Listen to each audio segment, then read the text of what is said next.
Good day. My name is Dr. Karen Muschler, and I'm a medical toxicologist with the Rocky Mountain Poison and Drug Safety, and I'm teaching today on chemical weapons, the asphyxiant gases. These are the disclosures for the Mountain Plains Regional Disaster Health Response System. I have no relevant financial conflicts of interest. And to begin with the asphyxiants, the most important part of this whole lecture, and if you take nothing else away from it, is that your PPE is going to be the most important thing to protect you against any harm from these chemicals. These chemicals are all gaseous chemicals, and so they very easily penetrate most other simpler forms of protection. And because they're gases, we can't really otherwise avoid them, particularly in rescue scenarios. And so for this, preparation and self-protection is going to be the most important part for helping you not come to harm in these environments. And so because these are gases, they have to be some sort of gas filtering or gas neutralizing protection. So this is usually going to be something like an SCBA, a self-contained breathing apparatus. Certain PAPRs are rated for it as well. And so these systems must be used prior to any rescue and are going to be the only thing that can actually reasonably protect you from these environments. When it comes to these gaseous asphyxiant toxins, the biggest issue is going to be usually people in confined spaces. Many of these gases are denser than air, and so as a result, in low-lying or otherwise enclosed spaces, they collect. And the common thread you'll see in these is that patients enter these areas and then they pass out or otherwise knock down, and then someone else follows them afterwards, and then someone else follows them after that. And so you have an increasing number of victims because they can't escape and are rapidly sickened, and no one knows about it until somebody eventually puts all the pieces together that people keep getting knocked down in these areas. When it comes to the medical response to this, our ability as physicians and providers in an emergency department is very limited in our ability to test for these specific chemicals. And most of the testing we can do that is going to be specific is very delayed from the point of care. And so having on-scene information from first responders, from gas monitors and other equipment is vitally helpful for our patient management. And particularly knowing what has been found at the scene and what that concentration was at the scene can be very helpful with patient care moving forward. And so I won't go through this in detail, but I wanted to make it available for those. If you have gas masks and your gas masks are a part of your daily working environment, it's important to know that they are color coded for what chemicals they can protect you against. And so knowing that there are certain colors, knowing what you might need in your environments is going to be critically important before going into that environment, because you don't necessarily get cross protection between one chemical and another. This is readily available from the Occupational Health and Safety Administration, OSHA's website, for those who need that data. When it comes to the term asphyxiation, asphyxiation refers to basically any way that it's impossible to get oxygen from the air into the bloodstream and thus to the body. This can be mechanical, like through strangulation or compression. This can be chemical and metabolic, as we'll see with the cyanides. This can be a hypoxic asphyxiation, where there's just not enough oxygen in the environment. We see that with our simple asphyxiants. And so any gas that displaces sufficient oxygen from the environment can become an asphyxiant. We call these simple asphyxiants because they don't really cause any metabolic interaction, but they just essentially push out all the oxygen and starve you for oxygen in the process. Carbon dioxide is an excellent example of this. Carbon dioxide is very neutral. And so if we inhale too much carbon dioxide in a high carbon dioxide environment, we very quickly become incapacitated and pass away very rapidly after that. This is commonly seen with rebreather scuba divers who don't know set up their equipment properly. So we'll talk about the classic one. We're going to talk about cyanide. There are many cyanogenic compounds out there, and these can liberate cyanide both under the correct conditions, but these conditions aren't always externally harmful to another person. Stone fruit pits, things like apricot kernels, bitter almonds, cherry pits, all contain a little bit of cyanide in the form of the biologic compound amygdalin and laetrile. In the human gut, beta-glucosidase from our natural bacteria breaks down the amygdalin or the laetrile and liberates some cyanide in the process. Furthermore, certain pharmaceuticals, such as sodium nitroprusside, can liberate cyanide in higher concentrations. Manufacturing compounds such as acrylonitrile and acetonitriles liberate cyanides over time as they're metabolized in the liver. But when it comes to harm to others externally, we see some bit greater issues with things like burning plastics, electronics manufacturing, and other metallurgy and glass working, or metallurgy and other chemical working that requires cyanide as part of an extraction process. Cyanogen chloride, which was used in World War I as a chemical warfare agent, and then plain old classic hydrogen cyanide gas and cyanide salts.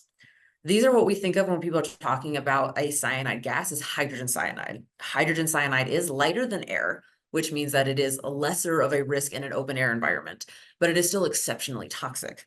The secondary issue is that cyanide salts, such as potassium cyanide or sodium cyanide, when they are mixed with either plain water or an acidic solution, it rapidly liberates more cyanide gas. This is occasionally an issue for healthcare workers, especially in pathology, if a patient has used cyanide salts as a method of self-harm and creates a lot of cyanide gas in the gut. And so knowing the chemistry of this can be important for the management and for the individual patient care decisions. If it's something like a cyanide salt on a person, I wouldn't recommend a closed environment for decontamination. It'd be much better to be done outside. When it gets into the body, cyanide does some very classic, very elegantly nefarious things. Essentially, it blocks part of our ability to use oxygen as an organism, which we'll see on the next slide. In addition to that, it binds to multiple enzymes that are involved in carbohydrate metabolism, electrolyte balancing, and our immune function. And honestly, the effect is pretty close to what we see in the movies, where people who consume cyanide have a very rapid collapse followed by death. Patients will usually present progressively tachypnic, hypotensive, altered, convulse, and seize. But honestly, the picture you have in your mind from the movies of someone who like chews on a cyanide pill, it's pretty close to what it actually looks like. We can have chronic exposures, and chronic low-level exposures lead to slightly different medical outcomes, but there are certain patient populations that are at higher risk for those chronic complications because of other health things. Certain folks have genetic inability to metabolize cyanide appropriately. Some folks who are nutritionally deplete cannot metabolize it appropriately.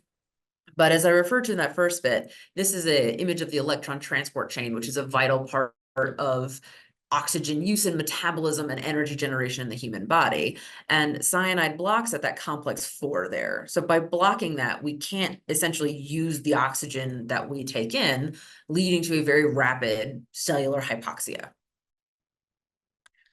From a laboratory evaluation standpoint, there is no reasonably available cyanide concentration. You can obtain it. It takes on the order of days to weeks to come back.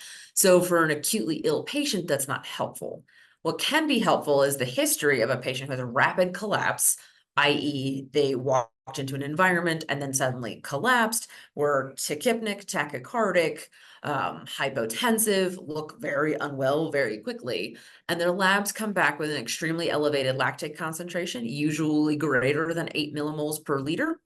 And they have what we call an arterialization of their VBG, where their PaO2 is as high as it should be on an arterial blood gas, but it is a venous sample. That is representing that inability to use and manipulate oxygen in the body itself. So you have that higher post-circulation oxygen concentration. Thankfully for cyanide, we have a very, very effective antidote. And while I received no influence or money from CyanoKit, I did want to put it up here because it is a very distinctive system and setup, and it worked very well. Hydroxycobalamin is the chemical compound that is within CyanoKit. It binds 1 molecule of cyanide for every 1 molecule of hydroxycobalamin. It is quite easy to use, all things considered, and has very limited side effect profile, where the most common side effect is going to be hypertension and discoloration of the body and bodily fluids. And by what I mean is that hydroxycobalamin is intensely red. And so secondary to its administration, you tend to have a dark red discoloration of the urine, of tears, of sweat. People get a flushed appearance of the skin that makes them essentially look like they've been covered in red dye. Once upon a time, there was an older nitrite-based kit that was honestly quite complicated to use and had secondary complications with the use of the kit. This has by and large fallen out of favor. And if for some reason your facility still contains the nitrite-based kit, I would strongly recommend changing to the hydroxycobalamin due to its greater ease of use and much greater safety profile. When you combine hydroxycobalamin with cyanide, the hydroxycobalamin molecule itself pulls cyanide out of that electron transport chain. And in the process, it becomes cyanocobalamin, which is B12, the normal vitamin. Because that reaction is the critical part for the detoxification process, B12 itself is not useful for detoxing cyanide. However, hydroxycobalamin works great. So for administering the cyanide antidote, the dosing is very straightforward. For an adult, it's going to be 5 grams run IV after being reconstituted in 250 milliliters of normal saline or water, and then run fairly rapidly over 15 minutes. As you saw in the previous slide, the cyano kit itself is a fixed glass bottle, so you can just inject the liquid solution in there, reconstitute it, and then run it in. For pediatrics, the dosing is 70 milligrams per kilogram, with the same otherwise administration as above. But if they're close to adult size, the better part of valor would be to just give them the adult dose. So in addition to cyanides, there are also hydrogen sulfide. This is a classic compound that all of us have smelled at least once. The presentation can be as dramatic as a cyanide exposure, but unlike cyanide, which is colorless and odorless, hydrogen sulfide is colorless and smells like rotten eggs. So any of us who've ever smelled that rotten egg funk have smelled a little bit of hydrogen cyanide. All decomposing organic matter releases some hydrogen cyanide and some other sulfuric compounds. When people add an acid to this, such as in the maintenance of manure pits, as we see here, it can rapidly liberate very dramatic amounts of hydrogen sulfide gas. So the most common exposures we see are actually those in gas work, sewer, mining, oil drilling. Farming is honestly a pretty common one, and from data from NIOSH and OSHA, most of the recent major exposures have been farm workers who are managing manure pits. So if someone says manure pit, you should think hydrogen sulfide exposure. Their toxicities from other sulfuric compounds are quite different and honestly not quite as dangerous, even though they smell just as bad. And a lot of people get concerned based on the smell alone.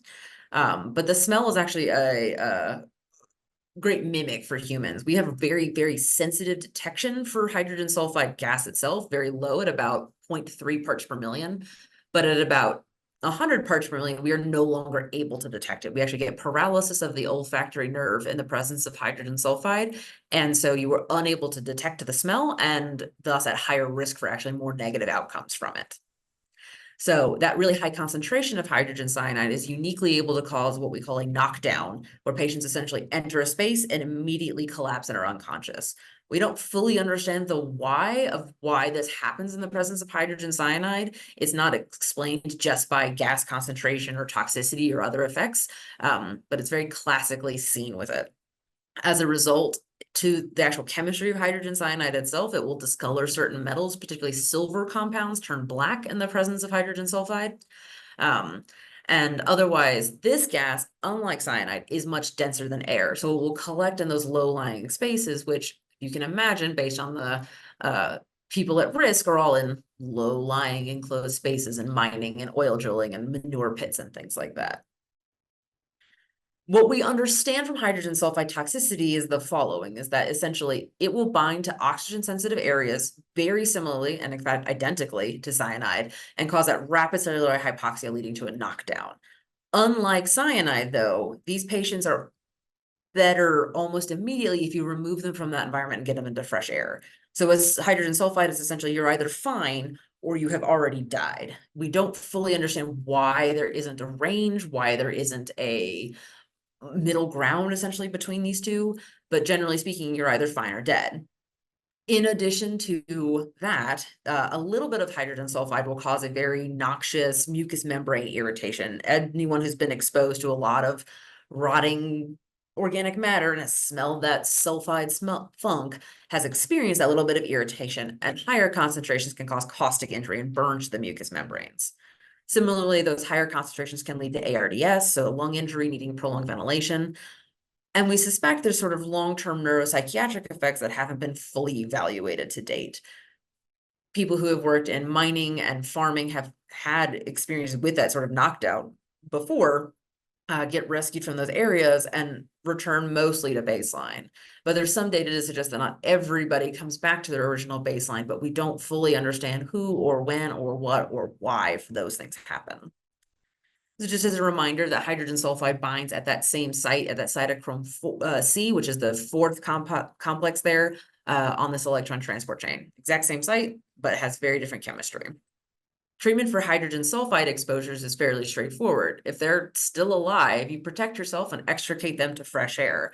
As previously stated, if they're still alive, they will probably recover pretty quickly and pretty dramatically. If they do have some caustic injury or lung injury, they will need ICU care and they should be evaluated in an emergency department, get a chest x-ray, and then if needed, treated for lung injury and ARDS with standardized protocols that are available for all other causes of those disorders. Some people consider hydroxycobalamin in the setting of hydrogen sulfide, but true evidence to support any benefit from it is weak. However, in a mixed gas environment where there could be cyanide or sulfide, it would be better to just go ahead and treat because we do at least have an antidote if it is a cyanide toxic patient. So for some other asphyxiants, these chemicals are all simple asphyxiants, so they don't cause any sort of metabolic interaction or really clear harm, but they can rapidly displace the oxygen in an enclosed environment. And so that being the thing we really care about, especially if people are going in to rescue other folks, is protecting them from becoming victims themselves. So things like carbon dioxide, the same stuff we exhale, can accumulate in low-lying environments and basically cause that rapid asphyxia and hypoxic death. This is actually the cause of a major disaster in the 1980s in Africa, in the Lake Nyos disaster. I highly recommend you take a Wikipedia gander at that one because it's really interesting what happened there. Methane is another highly toxic from an asphyxia perspective gas. It's very, very inert otherwise in the human body, but it is very easy to outcompete oxygen in an environment with methane and become, again, that rapid, simple asphyxiant. It's also very flammable. And so that is an additional concern for methane and propane, is that they can displace oxygen in the environment and then explode if anything hot ignites it. Carbon monoxide is another confounder for a lot of these gaseous exposures, in that it is oftentimes present in the same environments we're seeing things like hydrogen sulfide or hydrogen cyanide, especially things like house fires. When it comes to something like a house fire, it's oftentimes difficult at the scene to determine if someone is more sick from cyanide or more sick from carbon monoxide. And so again, kind of treat for both, and we can at least test for carbon monoxide in an emergency department to see if that's the bigger player. Some other things to be aware of are things like fire suppression systems, like halon systems in military vehicles, and then other big industrial fire suppression systems that where there's an environment where you can't use water. A lot of those chemical compounds are very rapidly able to displace oxygen as part of how they work to snuff out a fire. Because they're snuffing out the oxygen provided to the fire, it also makes a very low oxygen environment for humans. And so if there is a fire suppression system that goes off, checking people, making sure there are no victims who have been essentially hypoxic, starved for oxygen, will be important in those environments. There's very little acute toxicity from those systems. So if someone is found down there, what they really need is fresh air. But otherwise, there's very little like medical intervention for those. If you have any other comments, complaints, or questions or other concerns, I am readily accessible at my email there below. Thank you for listening and have a good day.